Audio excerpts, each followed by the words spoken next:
इस बाइक की ऐसी कंडीशन है कि मैं इस पे काम नहीं कर सकता ऐसी हालत में। ओके सो या तो क्लच प्लेट्स चिपक गई हैं या फिर क्लच प्लेट्स हैं वो कंप्लीटली डिस्ट्रॉयड हैं। दिख रहा है ना अच्छे से।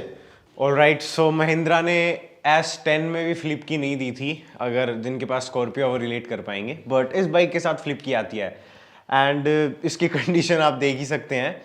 तो ये बाइक स्टार्ट नहीं हो रही है एंड इस वीडियो में इस बाइक को अपन स्टार्ट करेंगे, एक चीज़ फॉर श्योर। तो इस वीडियो को लास्ट तक देखना बिकॉज इसको कैसे स्टार्ट करते हैं उससे बहुत कुछ सीखने को मिलेगा एंड बताऊंगा भी, मतलब करके नहीं दिखाऊंगा, आप लोगों को भी साथ लेके चलूंगा जिससे कि आपको ऐसा कुछ करना पड़ जाए। वेल एग्जैक्ट सेम प्रॉब्लम तो कहां से मिलेगी आपको, बट जो स्टेप बाय स्टेप तरीका होता है प्रॉब्लम को फाइंड आउट करने का वो जानेंगे आज। तो मे बी बहुत जल्दी स्टार्ट हो जाए ये या फिर बहुत परेशान भी कर सकती है। सो क्विक ब्रीफ, इस बाइक का सीन ये है कि ये 2 साल जो पहला लॉकडाउन लगा था तब से ये बंद पड़ी है। उसके बाद एक दिन इसके जो कस्टमर हैं उन्होंने डिसाइड किया कि इसको चलाते हैं, तो वो इसको सर्विस कराने ही लेके जा रहे थे। बट आपको पता ही है जब कोई बाइक 1.5-2 साल खड़ी रह जाती है तो उसका जो इंजन ऑयल है वो सारा ही नीचे आ जाता है। उसके बाद अगर आप उसको चलाएंगे उसी इंजन ऑयल में तो वो 1-2 किलोमीटर में ही, I think you got the point. तो थोड़ा आइडिया तो मेरे को है कि प्रॉब्लम क्या है, बट ऊपर वाले से दुआ है कि वो ना हो बिकॉज फिर इसके स्पेयर पार्ट्स ढूंढते ढूंढते सदियां गुजर जाएंगी। सो आज इस वीडियो में इस बाइक को स्टार्ट करेंगे, ये पक्का है। अगर कुछ डिटेल वाला टॉपिक रहा तो वो किसी और वीडियो में कवर कर दिया जाएगा, बट इस वीडियो के लास्ट में एक चीज की गारंटी कर सकता हूं, वो ये कि ये बाइक स्टार्ट हो जाएगी। तो सबसे पहले तो इस बाइक की ऐसी कंडीशन है कि मैं इस पे काम नहीं कर सकता ऐसी हालत में। तो सबसे पहले इसकी करेंगे अच्छी बढ़िया वाली वॉशिंग। उसके लिए इसके जो पैनल्स वगैरह हैं उनको थोड़ा खोलेंगे, चैन कवर वगैरह खोलेंगे, तो वो सारी चीज़ें मैं खोल लेता हूँ एंड उसके बाद आप इसके बिफोर शॉट्स देखिए एंड उसके बाद करते हैं इसकी वॉशिंग एंड उसके बाद वॉशिंग के आफ्टर शॉट्स देखिए एंड फिर इसका जो डायग्नोसिस है वो स्टार्ट करेंगे। So without wasting much time let's get started. And अगर आप चैनल पे नए हैं देन सब्सक्राइब कर सकते हैं बिकॉज मोटरसाइकिल से रिलेटेड दुनिया भर का कंटेंट है अपने पास। तो अभी काम पे लगते हैं।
ऑलराइट, सो क्लीनिंग की प्रोसेस है वो हो गई है एंड अभी कुछ आप लोगों के डाउट्स होने वाले हैं डेफिनेटली, तो उनको क्लियर आउट कर देता हूँ।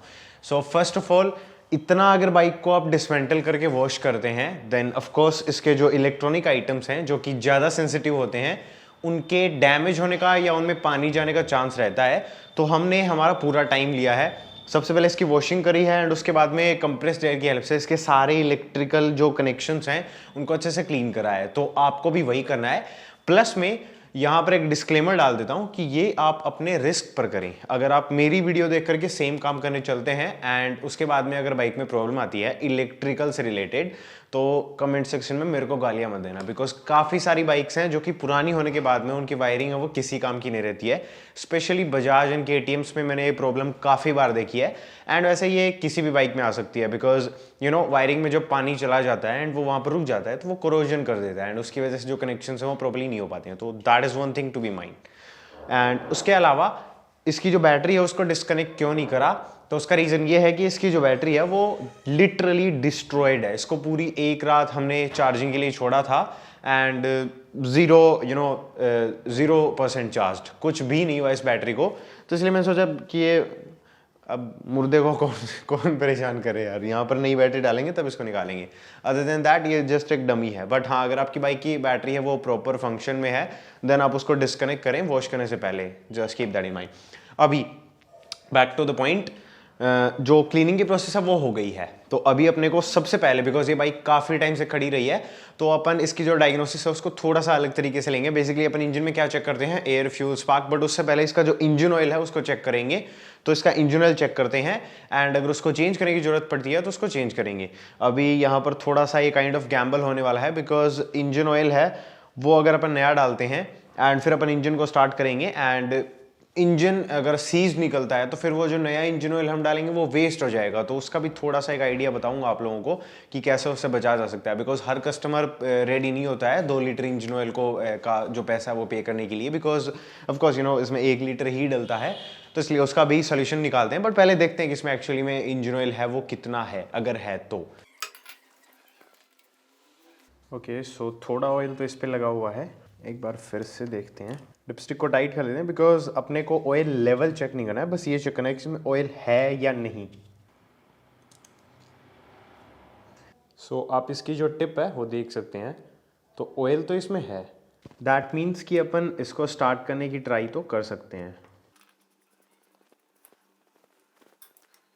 अब वैसे तो मेरे को पता है कि ये जो इंजन है इसको क्रैंक करा गया है, बट स्टिल आप लोगों के लिए शो कर रहा हूँ कि जो इंजन है उसमें सारा ऑयल नीचे आ जाता है, तो पिस्टन है वो ड्राई हो जाता है, सिलेंडर वॉल्स हैं वो ड्राई हो जाती हैं। तो आप सबसे पहले जो स्पार्क प्लग है उसको निकालें, और जो स्पार्क प्लग है उसकी भी हालत थोड़ी ख़राब ही है, काफ़ी रिच फ्यूल मिक्सचर का सिग्नेचर है ये, black colour. And spark plug भी पता नहीं कौन सी कंपनी का है। सो नॉनदलेस इसको चेंज करते हैं। एंड अभी जो करना है वो ये है कि हमें किसी भी तरीके से जहाँ से हमने स्पार्क प्लग निकाला है वो जो होल है वो डायरेक्ट जो कंबस्शन चैम्बर है उसमें जाता है, मतलब जो सिलेंडर है और पिस्टन है उसको एक्सेस कर सकते हैं हम यहाँ से। तो इसमें से इंजन ऑयल 10W30 ग्रेड का ही है ये, एंड आई थिंक ये जो इंजन है ये कम्प्लीटली स्प्लेंडर पर बेस्ड आउट है, तो उसमें 10W30 ही डलता है। एंड इतने से ऑयल से वैसे भी कोई डिफरेंस नहीं होने वाला है ग्रेड से। तो इसमें मैं ये मान के चलो आप 2 से लेकर के 5-6 ml के बीच में आपको यहाँ पर ऑयल है वो ड्रॉप करना है। एंड उसके बाद एक नया स्पार्क प्लग लगा रहा हूँ मैं इस पर। हालांकि अगर आपके वाला सही निकलता है तो आप पुराना भी यूज़ कर सकते हैं। उसके बाद नेक्स्ट स्टेप होगा जो कार्बोरेटर है उसमें जस्ट इन केस कोई पुराना फ्यूल बचा हुआ है तो उसको निकालना। अभी होता है क्या है कि ओवर द टाइम जो पुराना पेट्रोल है वो ख़राब हो चुका है, डिग्रेड हो चुका है, एंड उसकी हेल्प से स्टार्ट तो नहीं होने वाली है बाइक। तो अभी बेस्ट आइडिया तो यही रहता है कि आप कार्बोरेटर को पूरा ही खाली कर दें एंड अच्छे से इसको वॉश करें पूरा डिसमेंटल करके। एंड वैसे अगर आप जानना चाहते हैं कि कार्बोरेटर की क्लीनिंग है पूरी अंदर से कैसे करी जाती है, तो अभी आई बटन में एक वीडियो आ रही हो, आप उसको चेकआउट कर सकते हैं। बट अभी के लिए मैं इस कार्बोरेटर को खाली कर रहा हूँ, उससे काम चल जाएगा तो ठीक है, अदरवाइज बाद में जो कार्बोरेटर है उसकी क्लीनिंग अच्छे से कर लेंगे। बट वो इस वीडियो में कवर नहीं करेंगे बिकॉज उसके लिए डिटेल्ड ऑलरेडी वीडियो बनी हुई है। नॉनदलेस अभी कोई भी कार्बोरेटर हो उसमें आपको नीचे की साइड फ्लोट चैम्बर दिखेगा एंड उसको खाली करने के लिए कुछ इस टाइप का एक स्क्रू दिखेगा। तो ये जो स्क्रू है बेसिकली इसको हम रिमूव करेंगे एंड जैसे ये स्क्रू बाहर आ जाएगा तो इसमें अगर इसमें पेट्रोल है तो वो निकल जाएगा और वो यहाँ से निकलेगा अगर होगा तो इसलिए वैसे ये पाइप उस साइड आती है बट इसको मैंने अभी इधर कर रखा है ताकि आप लोगों को दिख सके। तो लेट्स सी इसमें पेट्रोल निकलता है क्या, उम्मीद तो नहीं है मुझे। वो तो 2 साल पुराना पेट्रोल कुछ ऐसा दिखता है एंड अभी जो फ्लोर है उसकी क्लीनिंग करता हूँ मैं एंड फिर आगे की तरफ चलते हैं। तो अभी जिस टाइप का पेट्रोल इसमें से निकला है आई डोंट थिंक कि ये गुड आइडिया रहेगा कि मैं इस कार्बोरेटर को ऐसे ही काम में लूँ। तो इसको डिसमेंटल करते हैं एंड इसकी क्लीनिंग करते हैं। तो इसको निकालते हैं, क्लीन करते हैं एंड फिर से लगाते हैं एंड फिर चलते हैं आगे की तरफ।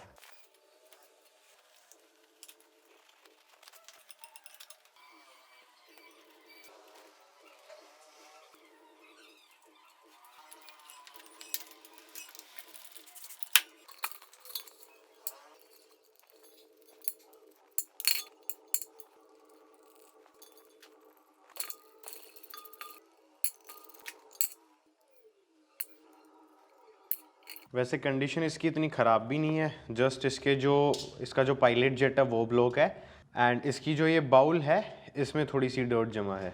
तो इसको करते हैं क्लीन, फिट करते हैं बाइक में वापस।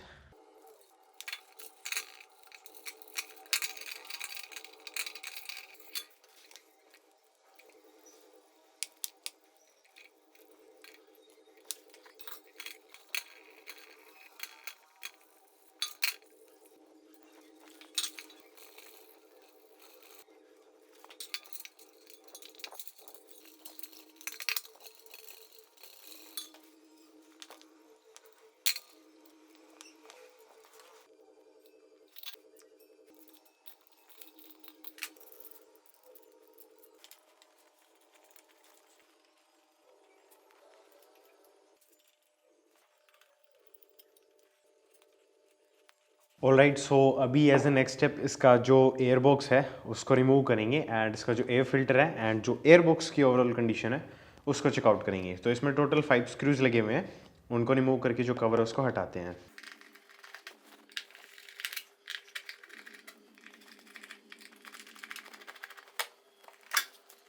Not bad at all. तो अभी जो एयर बॉक्स है उसमें काफ़ी सारी मिट्टी है एज यू कैन सी, तो इसको क्लीन करना है। तो इसके लिए एक टॉवल एंड जो डिश सोप एंड वाटर का कॉम्बिनेशन होता है मैं वो यूज़ कर रहा हूँ एंड इसका जो एयर फिल्टर है उसको हमने जैसे कार्बोरेटर को क्लीन किया है वैसे ही पेट्रोल से क्लीन करना है एंड उसके बाद में जो उसकी फोम है उस पर थोड़ा सा इंजन ऑयल अप्लाई करना है फ्रेश एंड उसके बाद में उसको फिर से फिट करना है। तो ये मैं करता हूँ एंड फिर जो नेक्स्ट स्टेप है उसकी तरफ चलेंगे।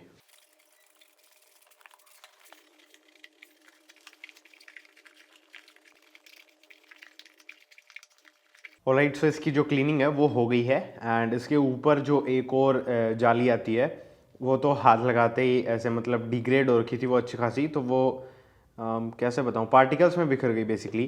तो अभी जस्ट इसका ये वाला फोम फिल्टर है बट अभी इससे काम चल जाएगा। इसको क्लीन करा है, थोड़ा सा इस पर इंजन ऑयल अप्लाई करा है एंड अभी इसको इंस्टॉल करते हैं।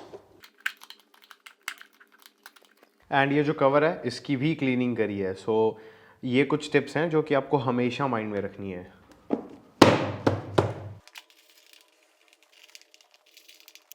ऑलराइट, सो अभी अपन ने एयर फिगर आउट कर ली है, फ्यूल फिगर आउट कर लिया है, मतलब जो कार्बोरेटर वाला पार्ट है वो।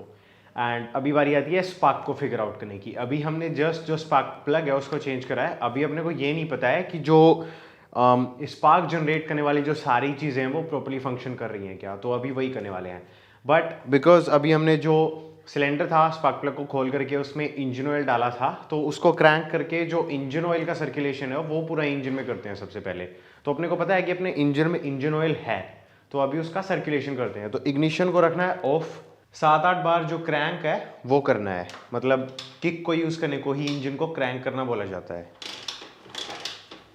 Okay, so that is not a good sign. Okay, so या तो क्लच प्लेट्स चिपक गई हैं या फिर क्लच प्लेट्स हैं वो कम्प्लीटली डिस्ट्रॉयड हैं। तो दैट मीन्स इंजन तो खोलना पड़ेगा।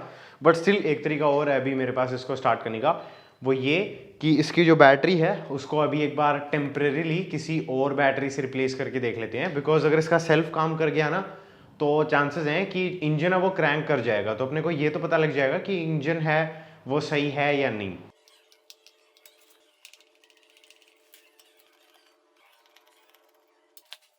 तो अभी ये मेरे पास एक स्प्लेंडर की बैटरी पड़ी है एक्स्ट्रा, टेस्टिंग के लिए यूज़ करता हूँ मैं इसको लगा रहा हूँ। वैसे पहले पॉजिटिव कनेक्ट करना चाहिए।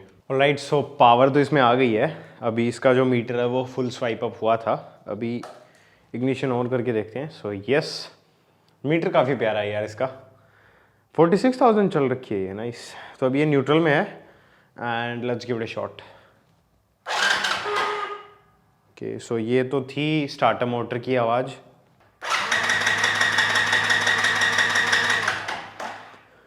अभी क्रैंकिंग कर रहा हूँ, इंजन स्टार्ट नहीं हो रहा है इसलिए कर रहा हूँ बिकॉज अभी फ्यूल टैंक कनेक्टेड नहीं है ना, तो इसमें पेट्रोल नहीं है।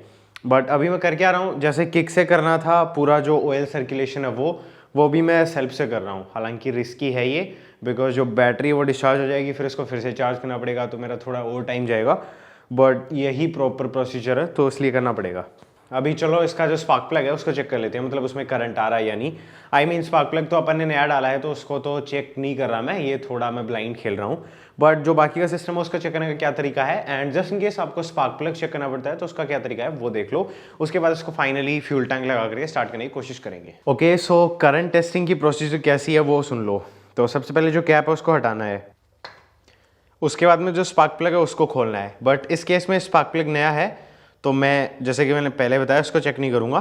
तो आपको यही वाला स्पार्क प्लग चेक करना है, बट मैं पुराने वाला है उसको यहां पर लगा रहा हूं इस कैप में। उसके बाद में जो ये हिस्सा है इसका, मतलब इसकी जो मेटल वाली बॉडी है, उसको आपको किसी भी मेटल के पार्ट से कनेक्ट करना है जिससे कि जो ग्राउंड है वो बन सके। तो इस केस में इसको मैं यहां पर छोड़ रहा हूं एंड इसमें बहुत बढ़िया वाला करंट लगता है तो इसको टच मत कर देना।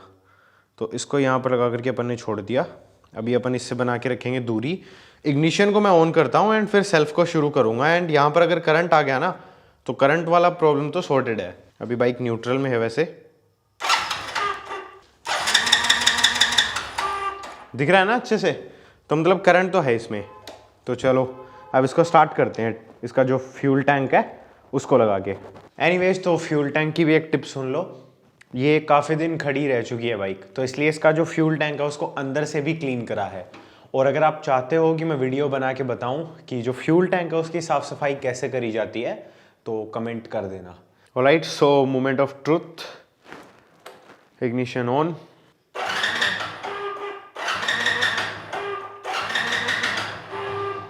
अरे नाइस नाइस नाइस, होगी स्टार्ट होगी।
ये बढ़िया है यार सही में।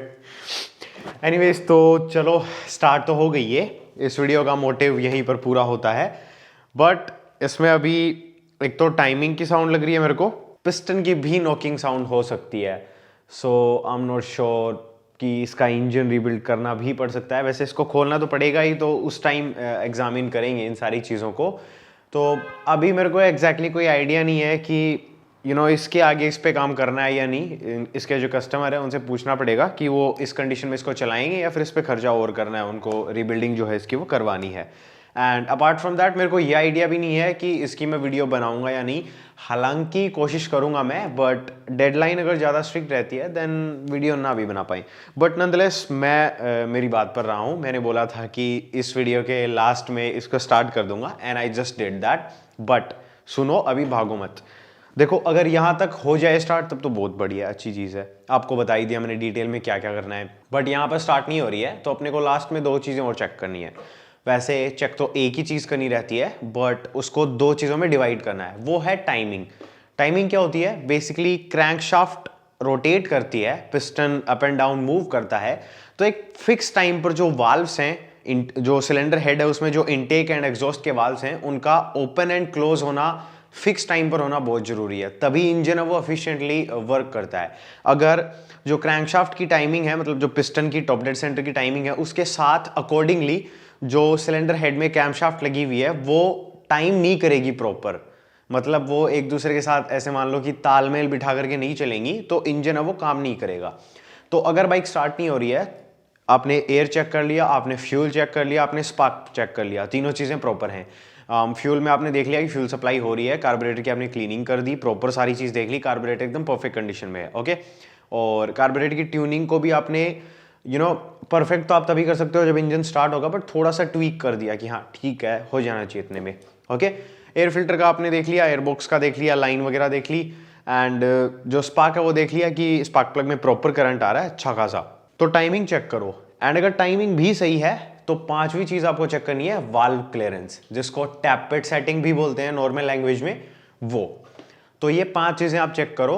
अगर आपका इंजन सही है, मतलब इंजन में ऐसा कोई डैमेज नहीं है कि वो स्टार्ट ही नहीं हो सकता, मतलब उसने बिल्कुल ही कंप्रेशन छोड़ दिया है या इंजन पूरा ही लॉक हो गया है, तब तो देखो बात अलग है। अदरवाइज अगर आपका इंजन स्टार्ट होने की कंडीशन में है तो ये 5 चीजें अगर आप चेक करते हो तो आप 95% चांसेस हैं कि उस बाइक को स्टार्ट तो कर ही लोगे। उसके बाद में आपको पता चल जाएगा, जैसे मेरे को पता चल गया कि हाँ इसमें टाइमिंग की नॉइज है, नॉकिंग की भी साउंड है, तो इसकी वाल्व एडजस्टमेंट करके देखूंगा, इसकी जो टाइमिंग है उसको इंस्पेक्ट करके देखूंगा, एंड साथ ही साथ इसका जो क्लच है वो तो खत्म ही है तो उसको भी करेंगे।